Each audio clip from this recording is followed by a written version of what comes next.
రాబోయే ఎన్నికల్లో టీడీపీ ప్రభుత్వంతో ఆంధ్ర రాష్ట్రాన్ని మారుద్దామని చంద్రబాబు నాయుడు ఆధ్వర్యంలో అభివృద్ధి వైపు నడిపిద్దామని మంత్రాలయం టీడీపీ ఇన్ఛార్జి పాలకుర్తి తిక్కారెడ్డి అన్నారు. కర్నూలు జిల్లా కోసిగి మండలం ఆర్లబండ గ్రామ సమీపంలో అధ్వానంగా ఉన్న రోడ్లపై ధర్నా చేశారు. ఈ సందర్భంగా వారు మాట్లాడుతూ వైసీపీ ప్రభుత్వం ఆంధ్ర రాష్ట్ర అభివృద్ధిని మరచి ఆడుదాం ఆంధ్ర అంటూ ఆంధ్ర రాష్ట్ర ప్రజలను మభ్యపెడుతున్నారని మండిపడ్డారు. కోట్లాది రూపాయల ప్రజాధనాన్ని వృధా చేస్తున్నారని మండిపడ్డారు. అంటే ఇటువంటి పరిస్థితి మనకు దాపరించింది. ఇంత అధ్వానమైనటువంటి రోడ్లు ఈ ఆంధ్రప్రదేశ్లో ఎక్కలేవు. వాళ్ళు వైనాట్ 175 అంటున్నారు. ఎవరు? బాలనాగిరెడ్డి.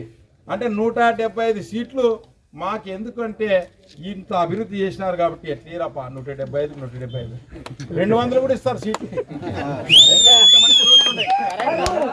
మరి నిన్న మొన్న చూస్తే ఆడదాం ఆంధ్ర అంట 600 కోట్లు. ఎంత? 600 కోట్లు. మా హాలీలు ఎస్ఎస్ ట్యాంక్ కట్టించినానేపా చంద్రబాబు పుణ్యంతా. 8 లక్షలు పడితే మోటార్ వస్తుంది. 19 గ్రామాలు తాగనికి నీళ్ళు లేవప్ప. మీరు ఆంధ్ర మాట 600 కోట్లు కొడితే బ్యాట్ ఇరిగిపోతుంది, బాల్ కొడితే బాల్ ఇరిగిపోతుంది. ఈ రోజు నా పరిస్థితి తాగడానికి నీళ్ళు ఇవ్వండి, వ్యవసాయానికి నీళ్ళు ఇవ్వండి. నాకు కనిపిస్తే తుంగభద్ర నది కనిపిస్తుంది. ఇక్కడ మాకు ఐడియా స్కీములు ఇవ్వండి. చంద్రబాబు నాయుడు శాంక్షన్ చేసినట్టు చేయండి. మీ మొక్కలకు మీరు ఎట్లా ఇవ్వలేరని చెప్పి మేము అడుగుతా ఉన్నాం.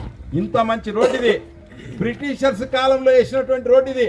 ఎప్పుడు మనం వేసింది కాదు ఇది. ఈ హాల్వీ నుంచి కర్నూలుకు ఉన్నటువంటి రోడ్డు ఈ కోసిగి రోడ్డు.